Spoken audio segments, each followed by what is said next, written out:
Hey guys, SSR with you here.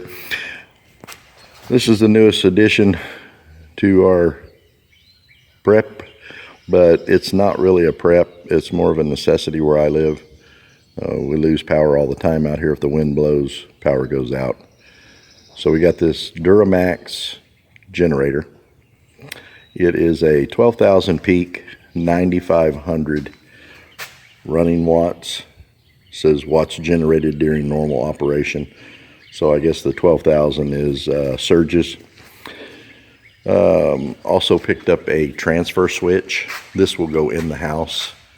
This makes it super simple to switch to different circuits inside.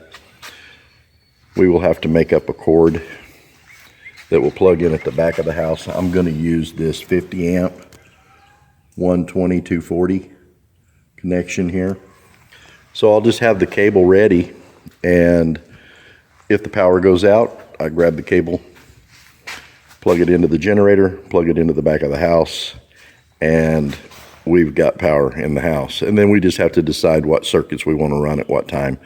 You know, you can alternate like on your refrigerator so many hours a day, or you can leave it running all the time, you know, just whenever it kicks on.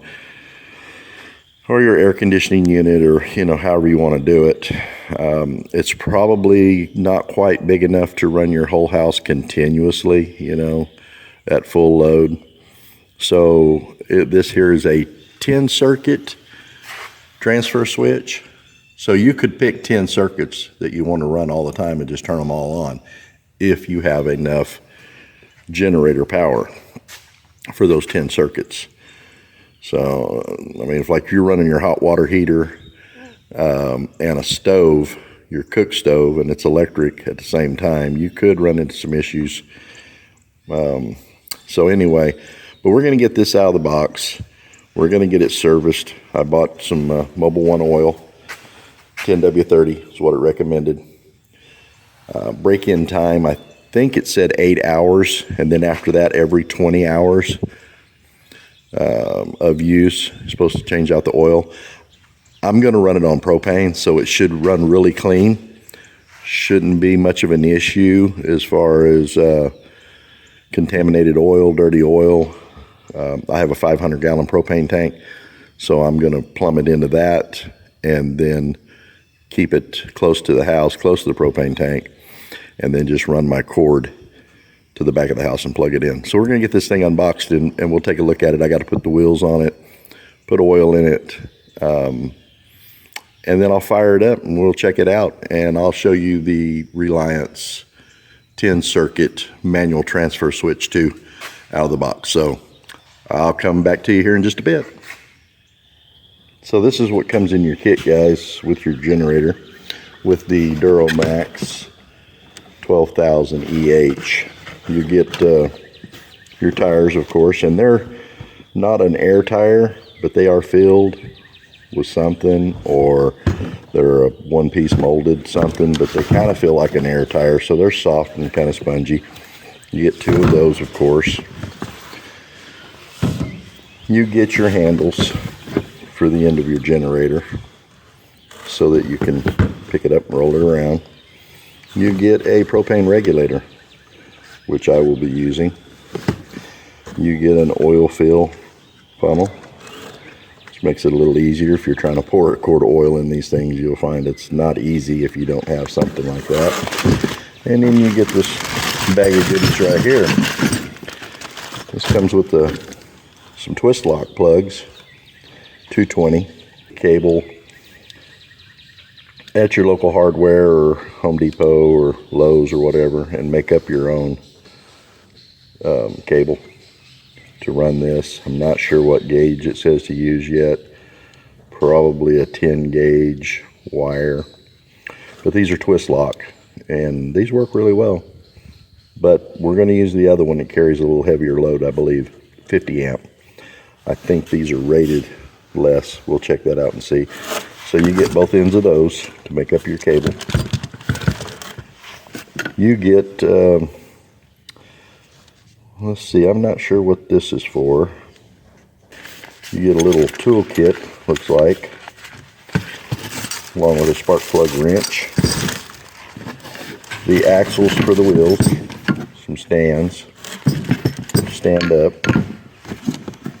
and one end of 120 volt cord or cable.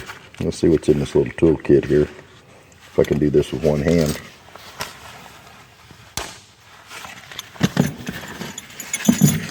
Okay, yeah, a little Phillips screwdriver and a couple of wrenches, metric 15 and an 8. So again, I'm not sure what this little cable is for, but we'll find out. Not sure. Anyway, so just give you a little heads up on what you get with it. But I'll come back when we get a little further into it. Alright guys, so I got it all together. And you see I got the wheels on both sides. Comes with the little stands. I put the stands on.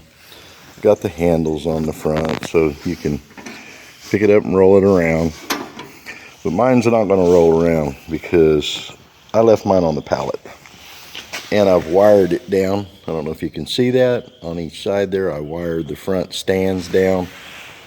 And I also wired the wheels down.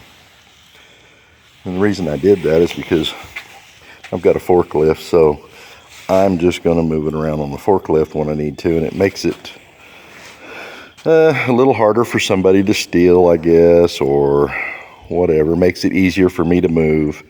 I can leave it down here in the shop till I need it. And I'm thinking I'm probably just going to put it up on the over the office there, on the roof of the office, and just leave it over there. So I've got it filled with oil and it's ready to go. But I wanted to go over a few things here.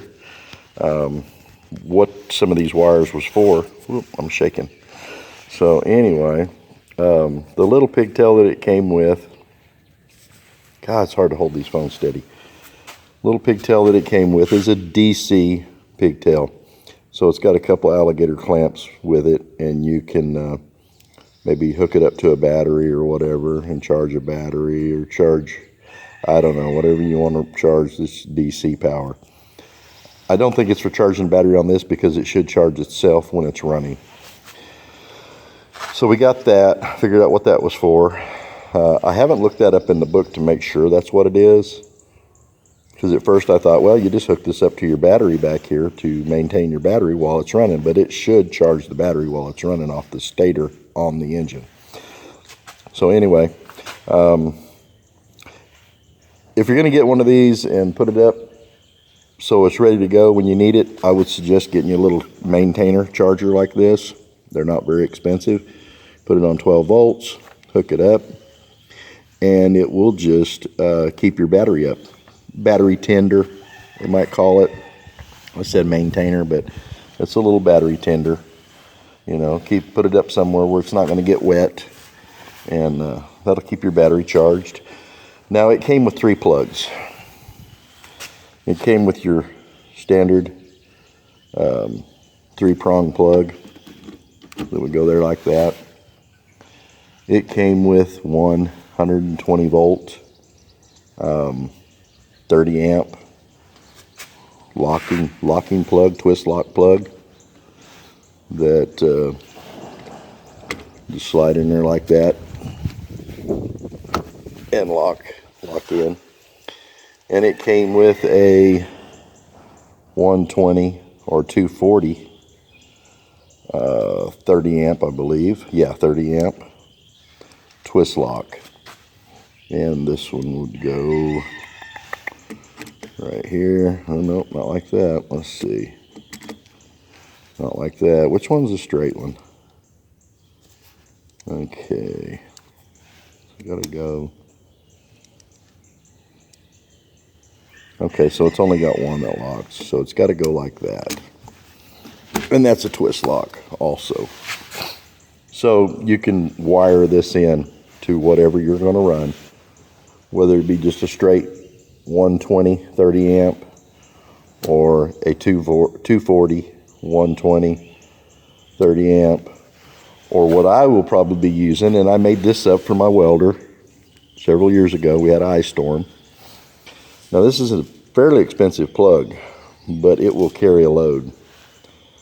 And I rigged this up with a 8.3 or 8.2, and I'm not sure what the ground size is, but the two 110 legs are 8 gauge. And the way I did it with my welder is I just wired it directly to my box on the pole.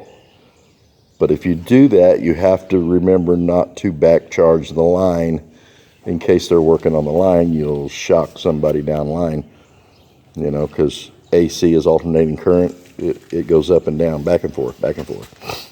So this one right here is the one I'll be using, and is a major. I'll show you how big this line is, this wire.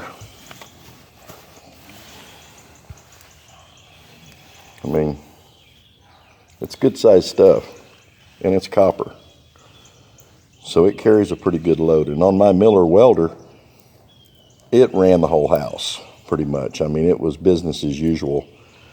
When everybody was leaving, going and getting a motel room, I stayed home, and I had full power. But it cost me $300 in gasoline for a week. But it was nice, because I guess if we'd have went to a motel, it probably would have cost us more than that. So it wasn't a bad trade-off. And you can get you one of these cords like this. It's just a 120 volt. Not sure what the amperage rating is on this cord, probably 30 amp, but it's got 4 outlets on it. As you can see, 2 on one side, 2 on the other. And if that's all you got, that'll work, you know what I mean? You can plug in your most valuable stuff with that, and at least have lights and some power to charge your cell phones, whatever. But anyway, I just wanted to give you a little quick rundown on that. Like I said, I'm going to run it on propane, so it should burn pretty clean. I'm not going to be trying to change the oil every 20 hours. Like it says, that's too often. So, because you'll go through that, if like an ice storm here, it lasted for a week. That means I would have to change the oil several times in that week. So I'm thinking that once a year maybe, you know, if you're using it occasionally. But if you're using it hard, like you've lost complete power for a month, I change it every 30 days. But that's me. You do what you want to do, but that's what I would do. This is an 18 horsepower motor or engine, 457 cc's. So it's a pretty good size engine. But anyway, so we're going to give it a shot here and fire it up for the first time and see how it does. Let me get all these plugs disconnected so I don't electrocute myself. Let me see if the propane is on. Propane is now on. Turn it on all the way. It's got a quick start guide here. So I went through all that. The only thing I really see right here, it says bleed propane line. Well, there's no bleeder on there that I can find. Your gas fuel valve needs to be shut off. Carburetor in full choke position. Nope, I take that back. Full open position, full choke. Anyway, let's see how it does.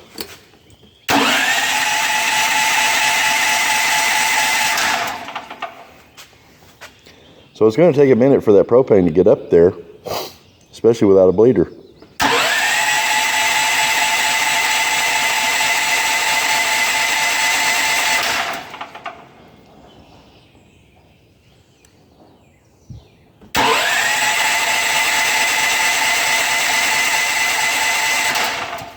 Okay, maybe I got to turn the power on. Circuit breaker's off. Okay, let's see if that helps. I don't know.